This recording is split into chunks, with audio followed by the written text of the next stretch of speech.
हाँ, नमस्कार दोस्तों, मेरा नाम रमेश प्रसाद स्निग्ध है और आज मैं चाइल्ड साइकोलॉजी का लेसन 4 जो वंशानुक्रम एवं वातावरण से संबंधित है। इसके पहले मैंने लेसन 1, लेसन 2, लेसन 3 जिसमें आपको शिक्षा मनोविज्ञान के संप्रत्यय के बारे में बताया था, शिक्षा मनोविज्ञान के अर्थ के बारे में, डिफरेंट तरह के डेफिनेशंस के बारे में बताया था। उसके बाद शिक्षा मनोविज्ञान की अध्ययन विधियाँ के बारे में आपको बताया था। उसके बाद शिक्षा क्या है, पेडागोजी के बारे में बताया था। और यह जो हमारा लेसन है वंशानुक्रम और वातावरण, यह बहुत ही इम्पोर्टेंट चैप्टर है।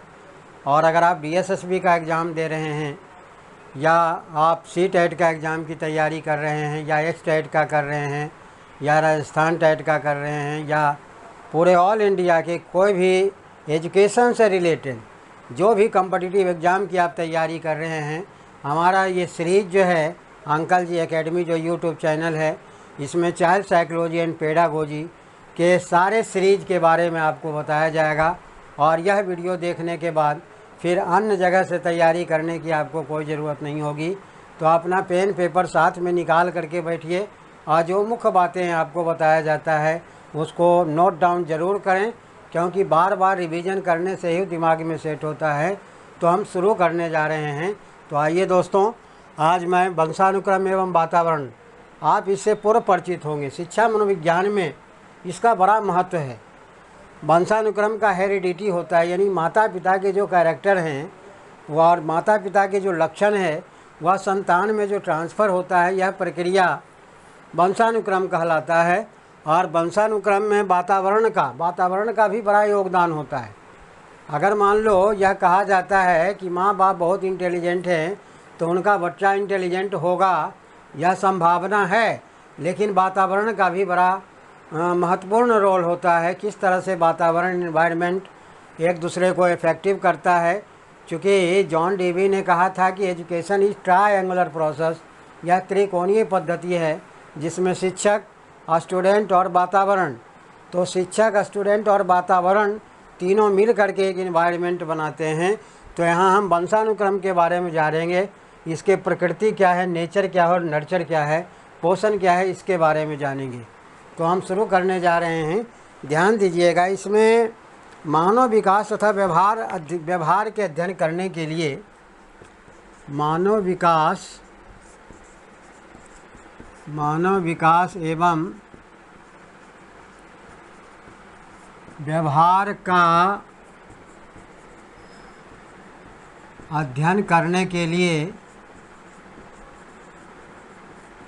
2 कारक की ज़रूरत होती है। 2 फैक्टर हैं, कारक का मतलब फैक्टर हो गया, 2 कारक की ज़रूरत होती है। उसमें पहला जो होता है जन्मजात होता है। पहला जो कारक होता है वह जन्मजात होता है। जन्मजात का मतलब बाय बर्थ हो गया। और दूसरा जो कारक होता है प्रकृति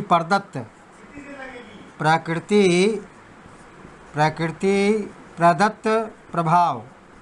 ये 2 फैक्टर हैं जो व्यक्ति के जीवन में प्रभावित करता है और शिक्षा मनोविज्ञान में इसका अहम रोल होता है। तो वंशानुक्रम, सबसे पहले हम वंशानुक्रम का अर्थ और परिभाषा जानेंगे कि वंशानुक्रम कहते किसको हैं। वंशानुक्रम का अर्थ एवं परिभाषा। देखो, अभी मैं आपको बताया कि वंशानुक्रम जो होता है, यानी एक पीढ़ी से दूसरे पीढ़ी जो माता पिता के लक्षण होते हैं वह संतान में जाता है, यह वंशानुक्रम कहलाता है। वंशानुक्रम एक जैविक तथ्य है। वंशानुक्रम एक जैविकीय तथ्य है।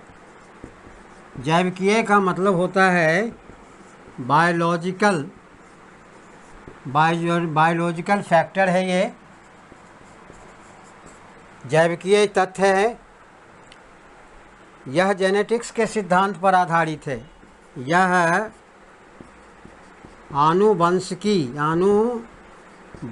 जिसको कहा जाता है जेनेटिक्स के सिद्धांत पर आधारित है। सिद्धांत पर आधारित है। अब देखो जेनेटिक्स जब शब्द आता है, आनुवंशिकी के बारे में सबसे पहले एक पादरी थे जो वैज्ञानिक भी थे, जॉन ग्रेगर मेंडल। इसीलिए उनको जॉन ग्रेगर मेंडल को जेनेटिक्स का फादर भी कहा जाता है। जॉन ग्रेगर मेंडल जो है आनुवंशिकी के फादर कहे जाते हैं, आनुवंशिकी के पिता कहे जाते हैं, जनक कहे जाते हैं। इस पर भी क्वेश्चन पूछा जाता है कि आनुवंशिकी के जनक कौन हैं। और इन्होंने सबसे पहले मटर के पौधे पर अपना एक्सपेरिमेंट किया था। मटर के पौधे पर, पौधों में विभिन्न पौधों पर अपना एक्सपेरिमेंट किया था और उसमें मटर के पौधों में विशेष तरह के लक्षण को देखे थे और इसीलिए उन्होंने कई बार इसका एक्सपेरिमेंट किया और कई नए निष्कर्ष निकाले। तो आनुवंशिकी के सिद्धांत पर वंशानुक्रम आधारित है। प्राणी शास्त्रीय नियमों के अनुसार एक पीढ़ी से प्राणी शास्त्रीय नियमों के अनुसार एक पीढ़ी से दूसरी पीढ़ी में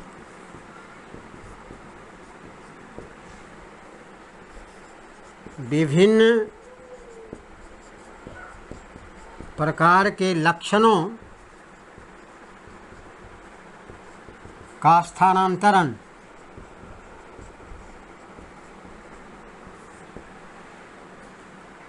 ही आनुवंशिकी कहा जाता है।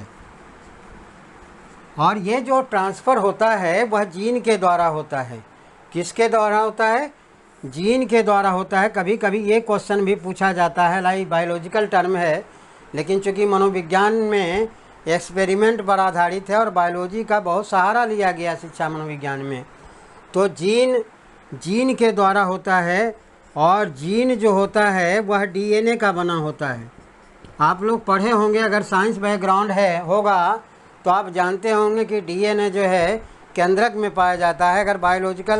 अगर आपका साइंस बैकग्राउंड नहीं है, अगर आप आर्ट के हैं, तो आप यह जान ले, 10वीं तक आपने साइंस पढ़ा होगा कि माता पिता का गुण जो बच्चों में जाता है वह जीन के द्वारा जाता है। और जीन जो होता है वह डीएनए के बना होता है।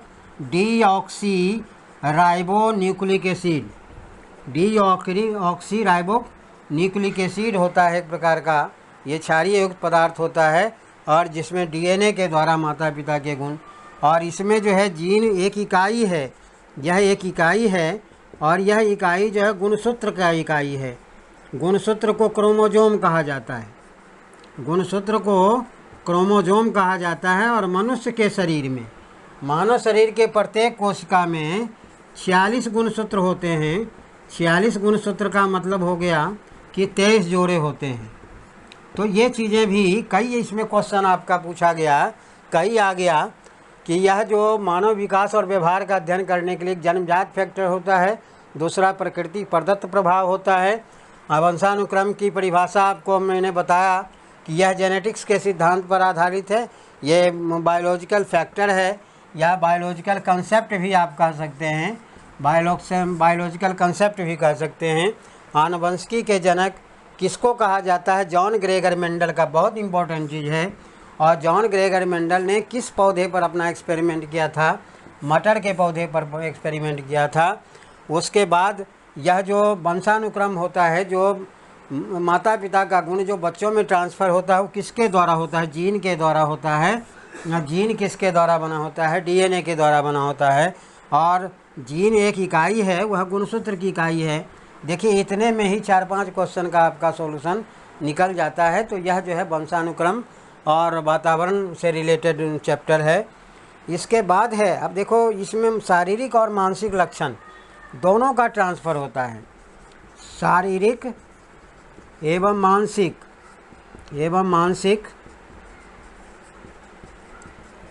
लक्षणों का ट्रांसफ़र होता है, लक्षणों का स्थानांतरण होता है।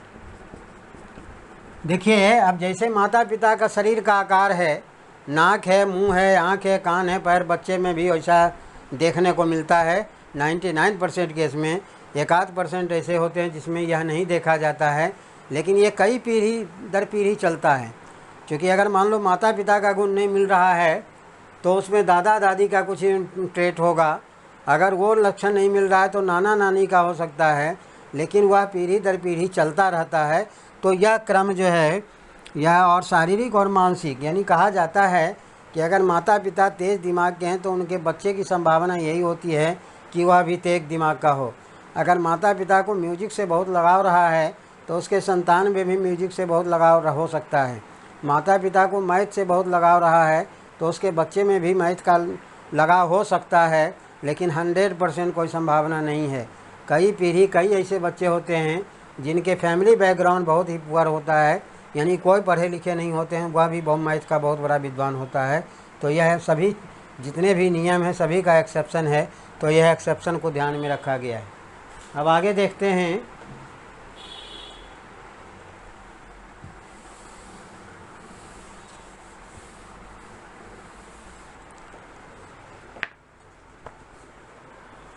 वंशानुक्रम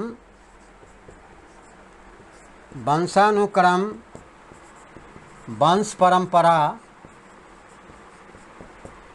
परंपरा, पैतृकता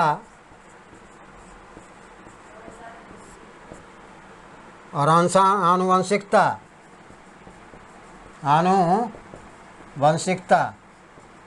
सभी एक दूसरे से कोरिलेटेड हैं।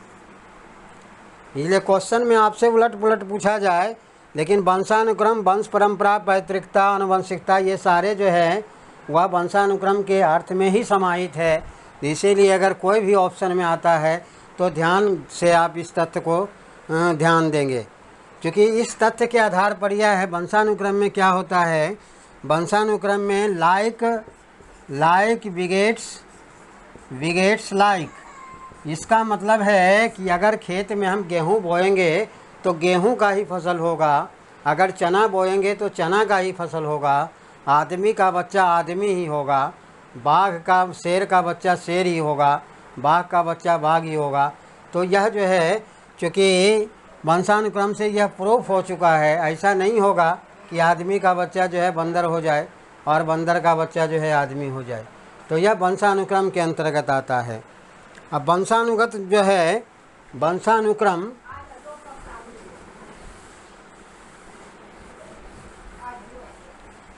वंशानुक्रम जन्मजात व्यक्तिगत गुणों का योगफल है। वंशानुक्रम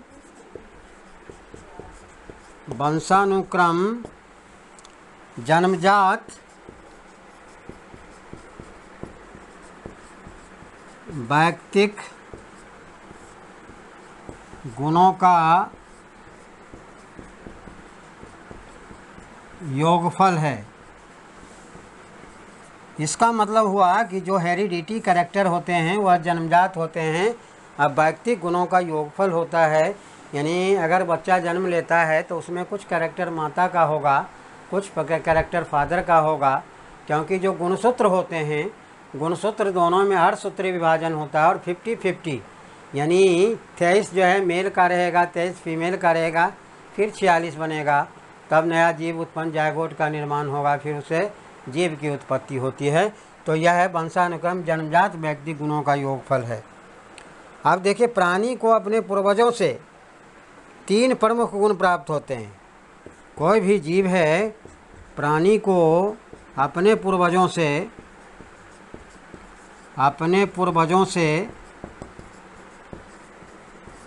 3 गुण प्राप्त होते हैं। देखिए, उसमें पहला गुण है अपने पूर्वजों की समानता, अपने पूर्वजों की समानता, यानी पूर्वज के जैसा दिखेंगे, पहला गुण ये हो गया। दूसरा गुण है पूर्वजों की भिन्नता,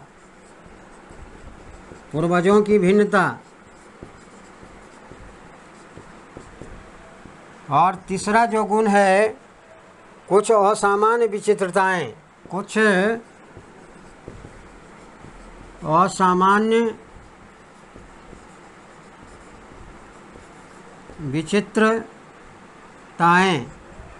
अब देखे होंगे आप, कभी कभी ऐसा देखा गया कि माता पिता दोनों गोरे हैं और बच्चा उसका काला हो जाता है, और कभी कभी ऐसा भी देखेंगे कि माँ बाप नाटे हैं और बेटा बहुत लंबा हो गया।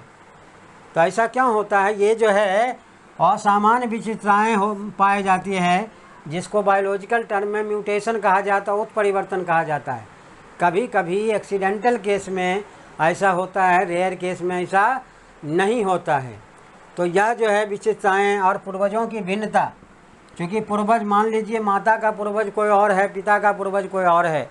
मान लीजिए कोई फ़ॉरेन लड़की से शादी कर लेता है, इंडियन है और फ़ॉरेन लड़की से शादी कर लिया, उसके बाद उसके जो संतान होंगे तो उसमें जो है पूर्वजों की भिन्नता, चूँकि माता के पूर्वज और हैं और फादर के पूर्वज और हैं, तो उसका मिक्स जो है निकलेगा।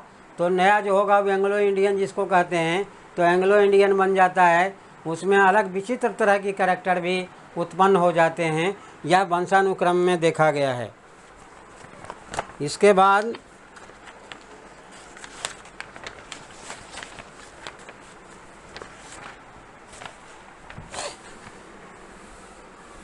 वंशानुक्रम की जो धारणा होती है वह अमूर्त होती है। वंशानुक्रम की धारणा, वंशानुक्रम की धारणा अमूर्त होती है। अमूर्त का मतलब होता है कि जिसको आप देख नहीं सकते हैं, अब्स्ट्रैक्ट। यानी एक मूर्त होता है जिसको हम प्रत्यक्ष रूप से देख सकते हैं, लेकिन वंशानुक्रम की जो धारणा होती है वह अमूर्त होती है, जिसको कि हम देख नहीं सकते हैं, अनुभव कर सकते हैं। उनके लक्षण के बारे में जब उनकी एक्टिविटी होगी तब हमें पता चलेगा। लेकिन अगर वह आदमी बिल्कुल स्थिर बैठा हुआ है तो यह नहीं पता चलेगा कि इसमें कौन से लक्षण हैं, कौन सा लक्षण इसमें परिलक्षित हो रही है, क्योंकि यह दिख नहीं सकता है, इसीलिए इसको अमूर्त कहा गया है। वंशानुक्रम की प्रक्रिया, अब देखिए आते हैं हम, वंशानुक्रम की प्रक्रिया क्या है। वंशानुक्रम की प्रक्रिया को ही यंत्र रचना भी कहा जाता है। यंत्र रचना यानी process of mechanism, process of mechanism. क्या प्रक्रिया है देखेंगे इसके बारे में।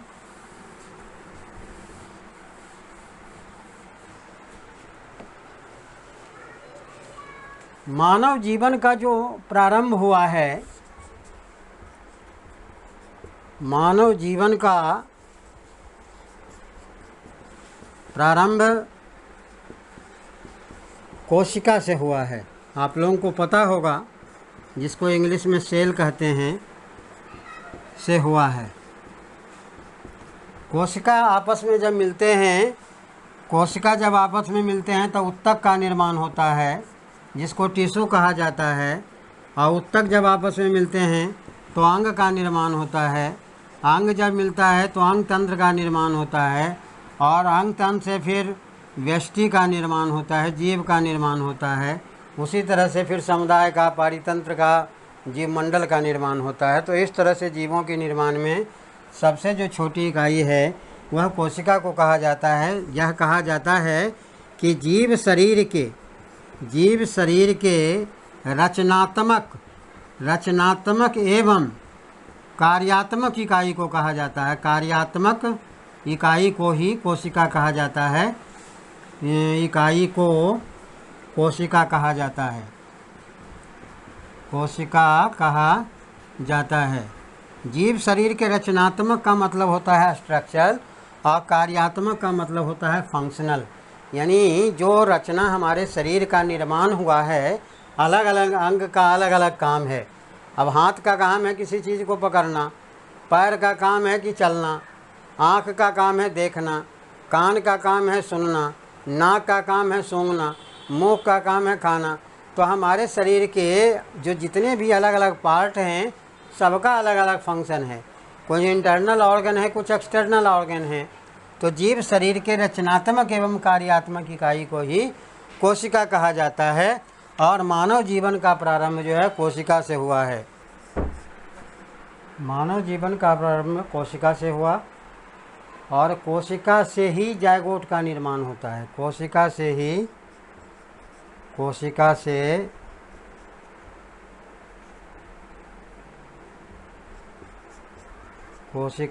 जायगोट का निर्माण होता है। जायगोट का निर्माण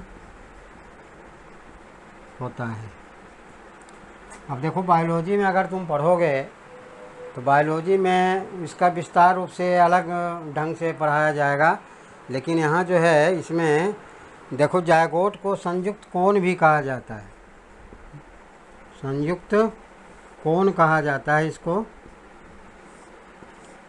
संयुक्त कोण इसीलिए कहा जाता है क्योंकि जायगोट का जो निर्माण होता है ओवम और स्पर्म से होता है।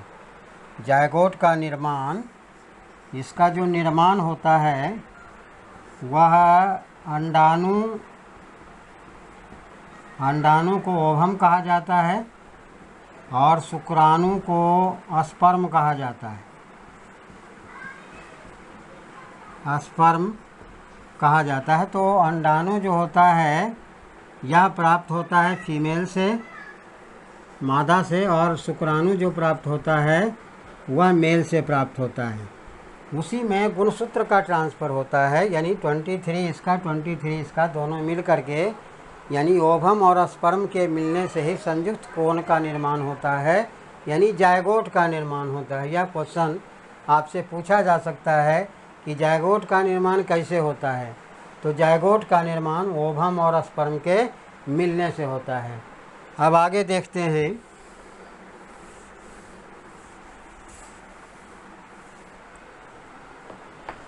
देखो संयुक्त कोण के दो भाग होते हैं। संयुक्त कोण के दो भाग होते हैं। एक जो भाग होता है जिसको केंद्रक कहा जाता है, इंग्लिश में इसको न्यूक्लियस कहा जाता है, और दूसरा जो भाग होता है जिसको कोषारस कहा जाता है हिंदी में, जिसको इंग्लिश में साइटोप्लाज्म कहते हैं। तो देखिए सेल के बीच में न्यूक्लियस होता है, ये जो है केंद्रक है, और ये वाला जो पोर्शन है यह आपका कोषारस कहलाता है। इस कोषारस में बहुत सारे पार्ट होते हैं जिनका अलग अलग फंक्शन होता है। माइटोकॉन्ड्रिया होता है, गोल्जी बॉडी होता है, उसके बाद इंडोप्लाज्मिक रेटिकुलम होता है, राइबोसोम होता है, लाइसोसोम होता है, बहुत सारे होते हैं जो बायोलॉजी में आपको पढ़ना है। लेकिन यहाँ इतना ही जानना है कि इसके केंद्रक और केंद्रक में ही गुणसूत्र पाए जाते हैं। केंद्रक में गुणसूत्र पाए जाते हैं, जाल जैसी रचनाएं होती है ये, और गुणसूत्र की जो छोटी इकाई होती है वह जीन होती है, और जीन कैसे बना होता है, डीएनए का बना होता है। तो ये क्रम आप याद रखेंगे कि केंद्रक जो है कोशिका में केंद्रक पाया जाता है और केंद्रक में गुणसूत्र पाए जाते हैं। गुणसूत्र का ही छोटा इकाई जीन है और जीन डीएनए का बना है। तो ये क्रम में याद करने से आपको आसानी होगी और आप याद कर सकते हैं। उसके बाद फर्टिलाइजेशन के बाद जायगोट का निर्माण होता है। एक चीज़ याद रखिएगा, फर्टिलाइजेशन को हिंदी में निषेचन कहा जाता है। निषेचन के बाद ही जायगोट का निर्माण होता है। जायगोट का निर्माण होता है। क्वेश्चन में आपसे पूछा जा सकता है कि जायगोट का निर्माण कैसे होता है, तो ओवम और स्पर्म के फर्टिलाइजेशन से होता है। ओवम और स्पर्म जब आपस में मिलते हैं तभी जायगोट का निर्माण होता है, और यह जो मिलने की प्रक्रिया होती है वह फर्टिलाइजेशन कहलाता है।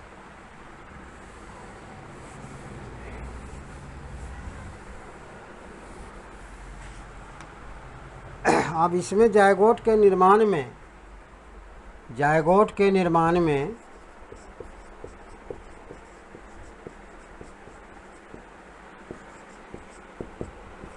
23 मातृकोश होते हैं और 23 पितृकोश होते हैं। इसका मतलब है 23 जो इसका गुणसूत्र कह सकते हो, क्रोमोसोम कह सकते हो। क्रोमोसोम जिसको गुणसूत्र भी कहा जाता है, यानी 23 मेल का होगा और 23 फीमेल का होगा, ये हमेशा याद रखिएगा। एक विद्वान थे एन.एल. मम, जिन्होंने कहा था, नन है एल.एन. मम हैं, जिन्होंने कहा था कि all of our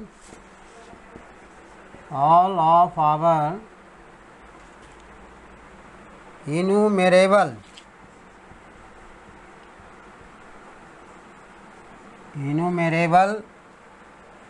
inherited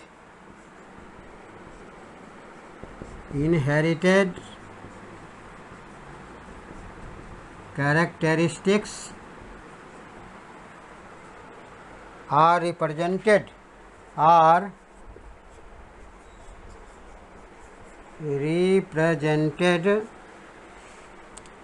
in the 46 chromosome. In the 46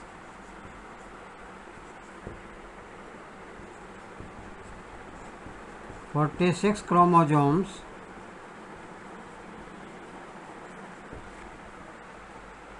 are called genes.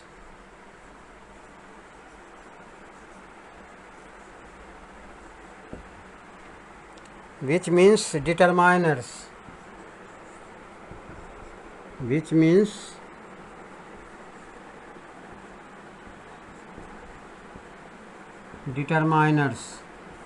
क्योंकि इसको डिटरमाइनर इसीलिए कहा जाता है क्योंकि जीन के द्वारा ही माता पिता के गुण जो है उनके संतान में जाते हैं। इन्होंने कहा था all our innumerable inherited characteristics are represented in 46 chromosomes are called gene, which means determiner. उसको इन्होंने डिटरमाइनर की उपाधि दी, डिटरमाइनर कहा। ये एन.एल. मम ने कहा था। अब देखिए वंशानुक्रम के कुछ नियम हैं, अलग अलग नियम हैं और सिद्धांत हैं, उनके बारे में हम जानेंगे। वंशानुक्रम के क्या नियम हैं, बहुत सारे नियम हैं और अलग अलग नियम के अनुसार अलग अलग परिभाषित किया गया है।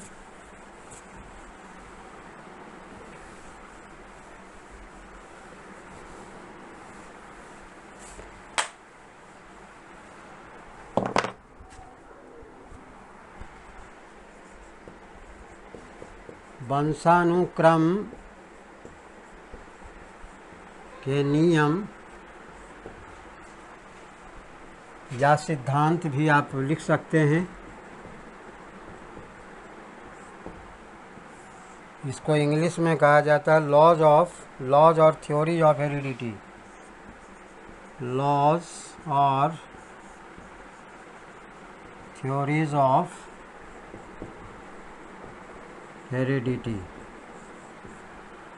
देखो मेंडल ने जो दिया था वंशानुक्रम का नियम, वह अलग टाइप का है, और यहाँ जो शिक्षा मनोविज्ञान में वंशानुक्रम के नियम हैं वह अलग हैं। तो देखते हैं 1 बाई 1। पहला जो नियम है, पहला नियम है बीज कोश या मूल जीवाणु की निरंतरता का नियम। बीज कोश या मूल जीवाणु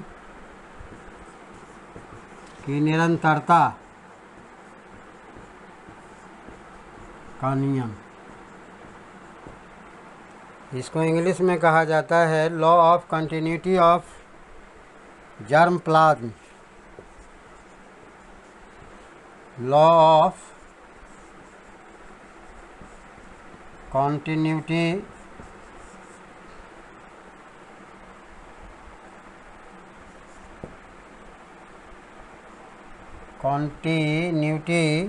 of जर्म प्लाज्म। देखिए बीज कोश या मूल जीवाणु की निरंतरता का नियम क्या बतलाता है। इसके प्रतिपादक जो थे बीजमैन साहब थे,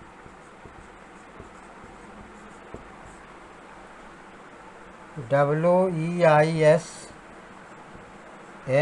बीजमैन थे। इनके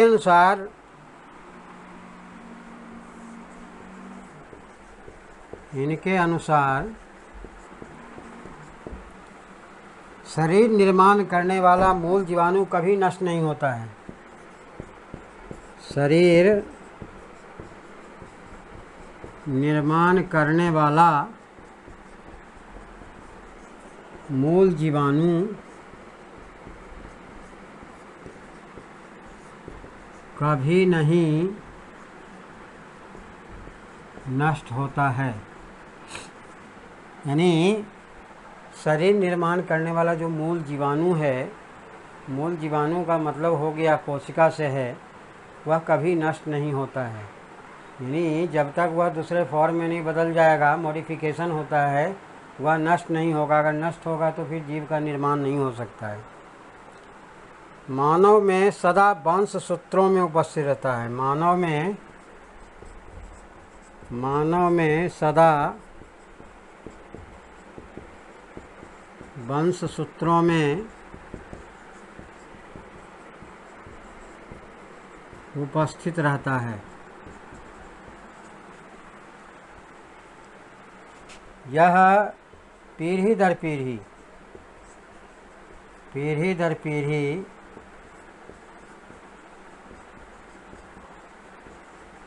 स्थानांतरित होता है। यानी जो मूल गुण हैं, माता पिता के गुण हैं या उनके दादा दादी के गुण हैं, वह परसेंटेज है हिसाब ट्रांसफ़र होने का, कि कौन कितना परसेंट। इस पर भी रिसर्च किया गया है, इसके बारे में भी बताया गया है। तो पीढ़ी दर पीढ़ी जो है स्थानांतरित होता होता है।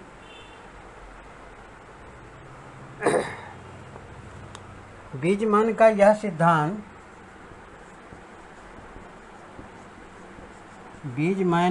सिद्धांत 100% सत्य नहीं माना गया है, क्योंकि बहुत बातें इनकी रद्द कर दी गई, मानी नहीं गई। इनका कहना था कि भाई शरीर निर्माण करने वाला मूल जीवाणु कभी नष्ट नहीं होता है, जबकि ऐसा होता नहीं है। कुछ न कुछ नष्ट होते ही हैं, सारे नहीं रहते हैं। और मानव में सदा वंश सूत्रों में उपस्थित रहता है। यह पीढ़ी दर पीढ़ी स्थानांतरित। बीजमैन का यह सिद्धांत जो है 100% सत्य नहीं है, और इसीलिए सही ढंग से व्याख्या नहीं कर पाते हैं। दूसरा आता है समानता का नियम। दूसरा जो नियम है,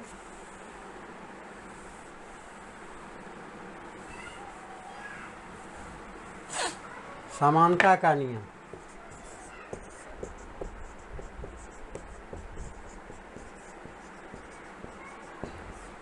जिसको इंग्लिश में कहा जाता है law of resemblance. Law of resemblance.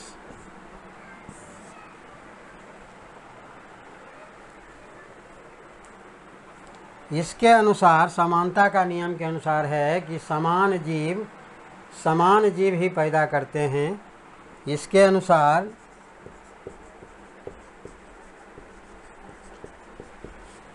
अनुसार समान को ही जन्म देता है। समान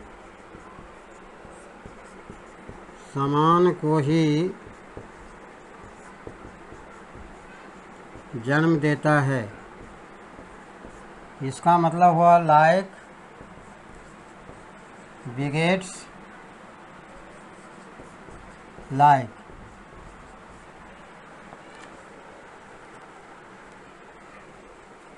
इसी प्रकार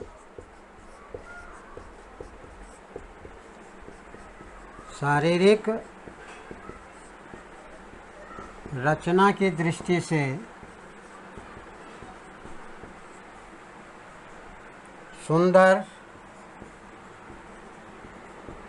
कुरूप, अगर मान लीजिए माता पिता सुंदर है तो बच्चा भी सुंदर होगा, ऑटोमेटिक ऐसा होता है। अगर माता पिता कुरूप है तो बच्चे भी कुरूप होंगे। गौर वर्ण और श्याम वर्ण, अगर माता पिता गोरे हैं तो बच्चे भी गोरे होंगे, ऐसी संभावना है। लेकिन 100% नहीं होता है। इसको 100% आप नहीं माने हैं, लेकिन 99% जो है सही माना जाता है। ऐसा साधारणतः देखा जाता है, ऐसा साधारणतया देखा जाता है, लेकिन 100% सत्य नहीं है। यानी कुरूप माँ बाप के भी बच्चे जो है सुंदर हो सकते हैं, गोरे हो सकते हैं, इसलिए 100% यह भी सही नहीं माना जाता है। तीसरा नियम था गाल्टन की जीव सांख्यिकी नियम। गाल्टन की जीव सांख्यिकी नियम, Galton's law of biometry, Galton's law of biometry.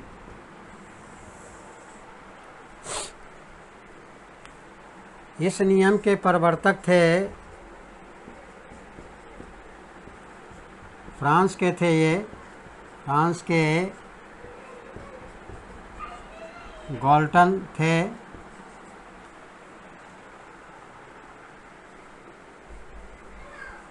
इनका कहना था, बड़ा इम्पोर्टेंट है ये, जो गाल्टन की जीव सांख्यिकी का नियम जो इन्होंने दिया था, यह नियम बहुत ही मान्य है। और इस नियम के आधार पर ही लोग यह अनुमान लगाते हैं कि माँ बाप से नहीं मिलता है, इसका दादा दादी बदमाश होगा। वह अगर बदमाश होता है, माँ बाप उसके बहुत सज्जन हैं, लेकिन उसके दादा दादी या नाना नानी बदमाश रहा होगा, या उसके परदादा कुछ इस खुराफाती रहे होंगे, परदादी कुछ खुराफाती रहे होगी। इस तरह का इन्होंने दिया। इनके अनुसार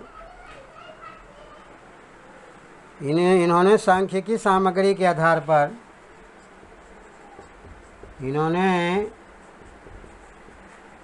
सांख्यिकी सामग्री के आधार पर अनेक अध्ययन किए, अनेक अध्ययन किए।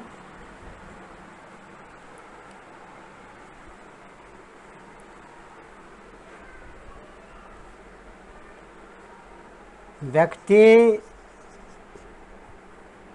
अपनी समस्त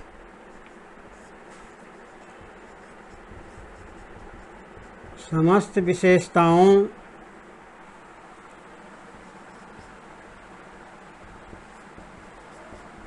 के योग का 1/2 भाग माता पिता से प्राप्त करता है। सिर्फ 50% माता पिता का गुण उसमें होता है, और 1/4 भाग जो होता है वह दादा दादी से प्राप्त करता है। गाल्टन की जीव सांख्यिकी की नियम है। इस नियम के अनुसार बच्चों में माता पिता का जो गुण होता है वह 50%, यानी 1/2 भाग ही माता पिता के गुण आते हैं, और 1/4 भाग जो है दादा दादी का आता है। इसका मतलब 100% में 50% तो माता पिता का गुण हुआ, और 25% जो होता है, 1/4 का मतलब 25% हुआ, वह दादा दादी के गुण आते हैं। इसके बाद 1/16 भाग, 1/16 भाग जो गुण होते हैं वो अन्य पूर्वजों का गुण होता है। इसका मतलब है कि अगर कोई आदमी यह कहता है कि भाई मेरे बच्चे में मेरा पूरा गुण नहीं मिलता है, यह गाल्टन ने प्रूफ कर चुका है। गाल्टन्स लॉ ऑफ बायोमेट्री यह बतलाता है कि 1/2 भाग ही गुण बच्चों में माता पिता का रहता है, 1/4 भाग दादा दादी का रहता है और 1/16 भाग अन्य पूर्वजों का गुण होता है। इसीलिए इस बात से साफ पता चलता है कि माता पिता का 100% गुण उनके संतान में ट्रांसफ़र नहीं होता है। अब हम आते हैं, चौथा नियम है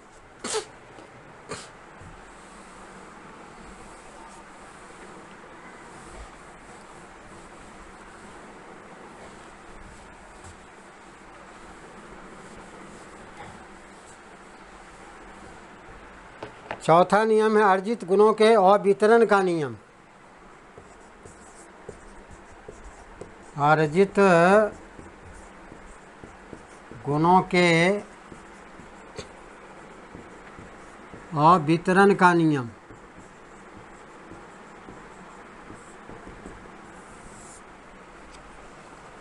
law of non transmission of acquired traits. Law of non transmission of acquired traits.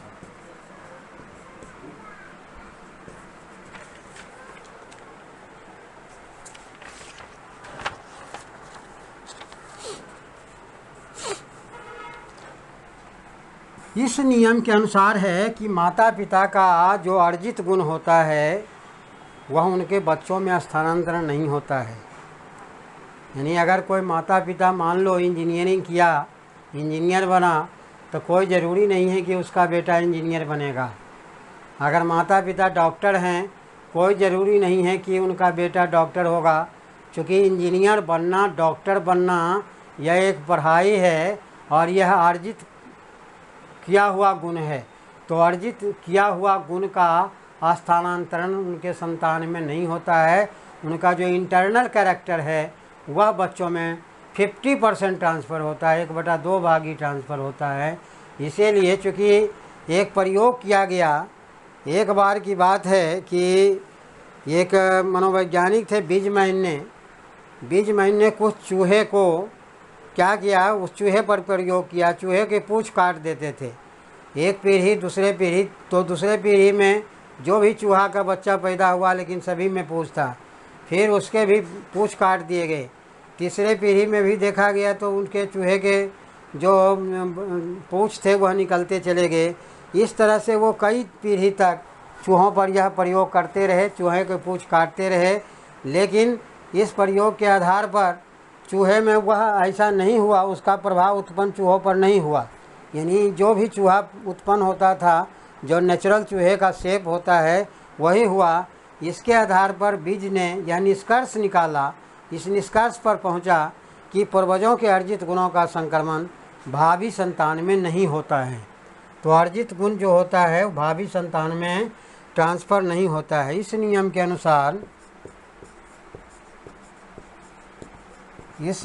अनुसार माता पिता के अर्जित गुणों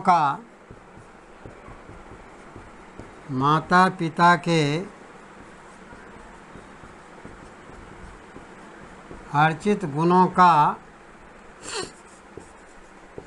स्थानांतरण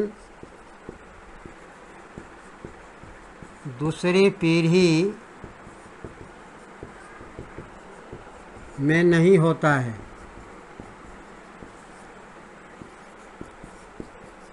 बीजमैन ने चूहों पर इसका प्रयोग किया था। वह चूहों के पूँछ को बार बार अनेक पीढ़ियों तक काटते रहे,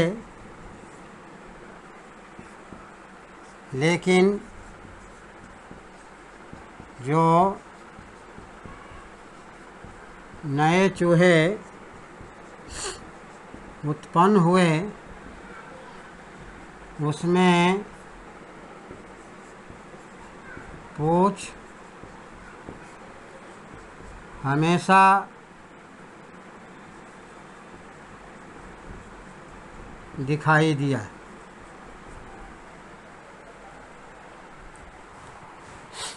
इस प्रयोग से यह निष्कर्ष निकला, इस प्रयोग से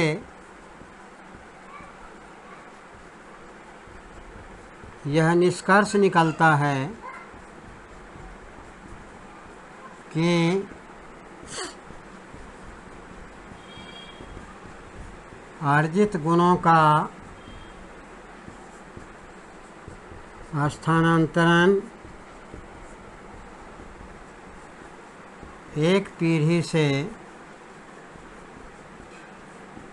दूसरी पीढ़ी में नहीं होता है।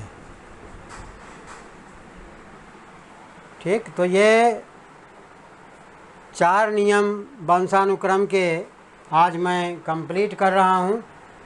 क्योंकि वीडियो थोड़ा लंबा हो जाएगा, तो नेक्स्ट वीडियो में इसके और भी जो नियम हैं वंशानुक्रम के, उसकी व्याख्या हम करेंगे और उसके एक्सप्लेनेशन करेंगे। अगर आपको वीडियो मेरा अच्छा लगा तो इसे लाइक करना ना भूलें, और अगर आप नए हैं तो सब्सक्राइब ज़रूर करें ताकि मेरा मनोबल बना रहे। और नेक्स्ट वीडियो के साथ फिर मिलते हैं। Thank you for watching this video.